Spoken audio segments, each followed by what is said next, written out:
Morning student for class 7 subject math rational number chapter 4 के बारे में आपको कल बताया गया था। Number rational number on the number line, यह कल एंडिंग हुआ था प्रीवियस वाले वीडियो में। आज हम क्लियर कर रहे हैं इस चैप्टर में नेक्स्ट टॉपिक सिंपलेस्ट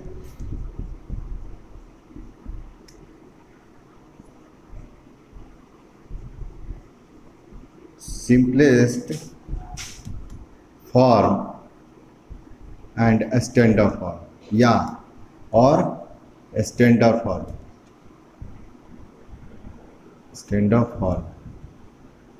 यानी सिंपलेस्ट फॉर्म, स्टैंडर्ड फॉर्म या रिड्यूस जो भी बोलते हैं, रिड्यूस द रेशनल नंबर, यह तीनों ही एक ही टॉपिक के अंतर्गत आता है। यानी सिंपलेस्ट फॉर्म किसी रेशनल नंबर का निकालना हो या स्टैंडर्ड फॉर्म निकालना हो वो सेम होता है। और पीछे वाले वीडियो में भी आपको बताया गया था। जैसे फॉर एग्जांपल 12/15, यदि इसको सिंपलेस्ट फॉर्म में लिखना है तो हम क्या करेंगे? तो 12/15 को सिंपलेस्ट फॉर्म में रखने के लिए पहले इस दोनों नोमिनेटर और डोमिनेटर के बीच में हम देखते हैं कि इसका कॉमन फैक्टर यानी एक हो, दोनों के बीच का जो HCF हो वह 1 हो। यह तब तक उसको रिड्यूस करते जाएंगे जब तक दोनों के बीच का HCF 1 ना आ जाए।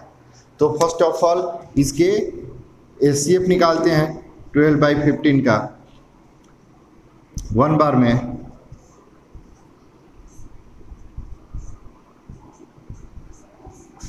ठीक है, तो इसका HCF हमारा आ गया 3। जब HCF आ गया और इस रेशनल नंबर को रिड्यूस करना है तो इसके HCF से इसके नोमिनेटर एंड डिनोमिनेटर दोनों में 3 से हम क्या कर देंगे? डिवाइड कर देंगे। तो 12 में 3 से डिवाइड लगाएंगे तो 4 आएगा और 15 में 3 से डिवाइड लगाएंगे तो 5 आएगा।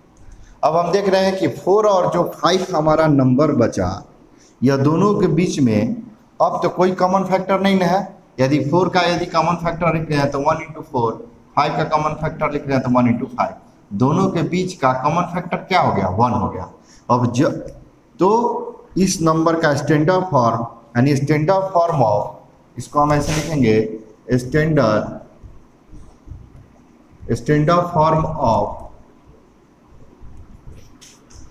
12/15 इज 4/5 आंसर। ठीक है, तो इस तरह से किसी भी रेशनल नंबर का यदि हमको सिंपलेस्ट फॉर्म या स्टैंडर्ड फॉर्म निकालना होगा तो दोनों के बीच हमको ऐसा करना है कि HCF निकाल लेना है, या HCF निकाल करके डिवाइड करते हैं और डिवाइड करने के बाद यदि उसके बावजूद भी इसके बीच में कॉमन फैक्टर 1 का अलावा यदि आ रहा है तो फिर उस फ्रैक्शन का HCF निकालेंगे और उस HCF से पुनः नोमिनेटर डोमिनेटर में डिवाइड करेंगे। ये कब तक करेंगे? जब तक नोमिनेटर और डोमिनेटर के बीच में हमारा 1 क्या आ जाए? 1 कॉमन फैक्टर ना आ जाए। ठीक है, तो अदर एग्जांपल देते हैं। Second example, for example other example 12/15 देख लिए। जिसे मान लीजिए फॉर एग्जांपल 40/15 है, इसको स्टैंडर्ड फॉर्म में लिखना है तो हम 0 0 को भी रिड्यूस कर देंगे, 4/5 आ जाएगा हमारा कॉमन। लेकिन ऐसे नहीं, इसका हम पहले HCF निकाल लेंगे 40 और 50 का 1 या 4 बार में गया कितना? 40। इसका HCF कितना आ गया? 10। तो किसी भी रेशनल नंबर का यदि हमारा फ्रैक्शन में हो और उसका सिंपलेस्ट फॉर्म निकालना है तो उसके HCF से दोनों में डिवाइड करा देते हैं। यहाँ पे 4 बार में गया या 5 बार, देखिए दोनों के बीच का कॉमन फैक्टर क्या आ गया? 1 आ गया। तो इसी तरह बहुत सारे ऐसे रेशनल नंबर है जो फ्रैक्शनल रेशनल नंबर है जिसको स्टैंडर्ड फॉर्म में या सिंपलेस्ट फॉर्म में या इसको रिड्यूस के रूप में लिखना होगा तो हम क्या करेंगे? बहुत सारे बच्चे इसको टेबल पढ़ पढ़ के कटाते हैं, उसको रिड्यूस करते हैं, लेकिन वो भी ठीक है, लेकिन उससे क्या होगा? कोई स्टैंडर्ड नहीं होगा। उसको स्टैंडर्ड फॉर्म में लिखने के लिए क्या करेंगे? उस दोनों फ्रैक्शन का नोमिनेटर डोमिनेटर का पहले HCF निकाल लेंगे। HCF निकालने के बाद जो हमारा HCF आएगा उसके नोमिनेटर डोमिनेटर में डिवाइड कर देंगे। और ये काम कब तक करते जाएंगे? जब तक कि जो रेशनल नंबर है वह दोनों के बीच का कॉमन फैक्टर 1 ना हो जाए। ठीक है, तो यह हमारा हुआ सिंपलेस्ट एंड स्टैंडर्ड फॉर्म। इसके बाद नेक्स्ट टॉपिक इस चैप्टर में rational number between two rational number. Rational number देखिए इंपॉर्टेंट, यह इंपॉर्टेंट है। Rational number between two rational number, two rational number, rational number between two rational number, यानी दो rational number के बीच में यदि रेशनल नंबर निकालना हो तो हम कैसे निकालेंगे। जैसे फॉर एग्जाम्पल 4/5 माइनस 4/5 एंड -2/3, यह दो ठो रेशनल नंबर है।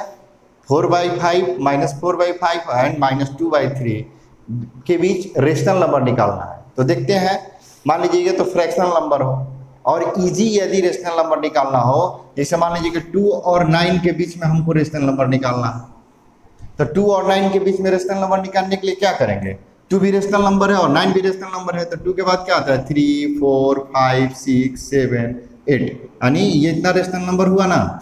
2 और 9 के बिटवीन यह 3, 4, 5, 6, 7, 8 यानी 1, 2, 3, 4, 5, 6 रेशनल नंबर है। तो यह तो बहुत इजी वे में निकाल लेंगे हम। यदि कोई भी नंबर के बीच में रेशनल नंबर पूछेगा तो उसके बीच में जो नंबर आएंगे वह हमारा उसका रेशनल नंबर होगा। लेकिन यदि फ्रैक्शन में यदि निकालना होगा तो उसके लिए रूल हमारा दूसरा आता है। ठीक है तो हम क्या करेंगे कि फर्स्ट ऑफ ऑल इसके डिनोमिनेटर को सेम करेंगे। हमारा पहला वर्क क्या होगा, इसको डिनोमिनेटर को सेम करना। तो डिनोमिनेटर को सेम करने के लिए बहुत सारे रूल हैं। एक तो 5 और 3 जो हमारा डिनोमिनेटर है, पहले देखेंगे कि 5 और 3 है डिनोमिनेटर, तो कौन ऐसा नंबर है जो 5 और 3 के दोनों के टेबल में आता है और वह पहला नंबर होना चाहिए। जैसे मान लीजिए 5 के टेबल में 15 आता है, 3 के टेबल में भी 15 आएगा। ठीक, तो हमारा पहला, इसको हम डिनोमिनेटर सॉल्व करने के लिए इसको मल्टीपल करा लेंगे। तो 5 को 15 बनाने के लिए 3/3 से मल्टीपल कराना पड़ेगा और 2/3 को यदि 15 बनाना है तो 5/5 से मल्टीपल कराना पड़ेगा। ये प्रोसेस हो गया। और नहीं तो हम यह जो इसका डिनोमिनेटर इसका एलसीएम निकाल लेंगे। क्या करेंगे, इसके डिनोमिनेटर का एलसीएम निकाल लेंगे। तो एलसीएम ऑफ 5 and 3 इज, तो 5 और 3 का एलसीएम क्या होगा हमारा,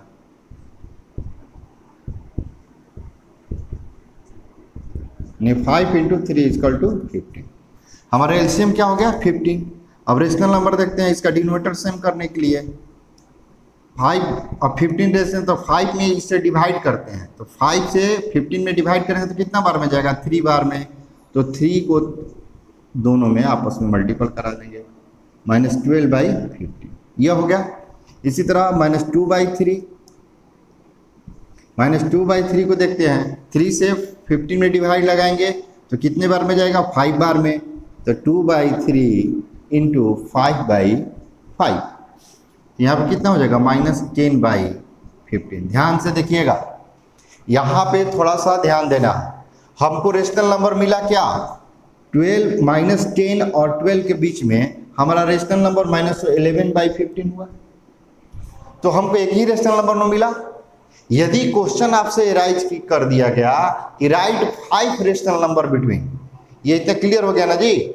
क्या करेंगे, 5 और 3 का एलसीएम निकाल लेंगे। एलसीएम आने के बाद यह जो फ्रैक्शन का डिनोमिनेटर है, इसके डिनोमिनेटर में इसके एलसीएम से भाग लगाएंगे। डिवाइड लगाने के बाद 3 बार में जा रहा है तो 3 डिनोमिनेटर मल्टीपल करा लेंगे तो 15 आ गया।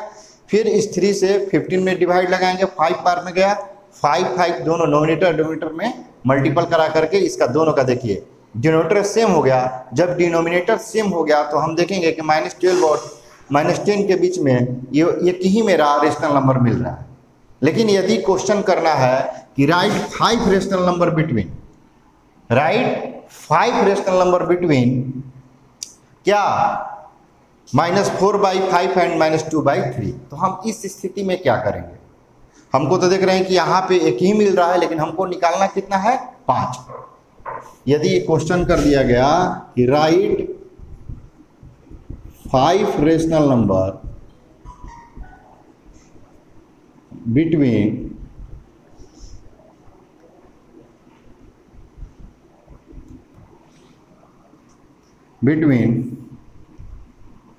-4/5 एंड -2/3, तो हमको यहाँ पे ये काम करना है कि इसके डिनोमिनेटर को बड़ा करना होगा। तो बड़ा करने के लिए क्या करेंगे, तो फर्स्ट ऑफ ऑल कितने रेशनल नंबर निकालना है, 5। तो n का वैल्यू हमारा हो जाएगा n इक्वल टू कितना है, 5, वेयर n इज क्या है, number of rational number, where n equal to number of rational number, number of rational number यानी n जो है 5 है, 5 को निकालना है, 5 रेशनल नंबर निकालना है, तो हम n + 1 से मल्टीपल करा देते हैं किसके, इसके डिनोमिनेटर में। तो 5 + 1 इक्वल टू क्या हो गया, 6। अब हम इसके डिनोमिनेटर को बड़ा, ये राइट 5 रेशनल नंबर बिटवीन -11/15 ही मिल रहा है। यदि इसको हमको और निकालना होगा तो n + 1 यानी इसके n + 1 कर देंगे, यानी 5 निकालना है तो एक ऐड करके 6 और इसमें मल्टीपल करा देंगे। मेरा जो ये डिनोमिनेटर सेम किए हैं, तो -12/15 में 6/6 से मल्टीपल करा देंगे, -72/90 हो जाएगा। -10/15 में 6/6 से मल्टीपल कराएं, -60/90। अब दोनों के बीच में देख लीजिए 60 के और 70 के बीच में कितने रेशनल नंबर होंगे, इसको इरेज करते हैं।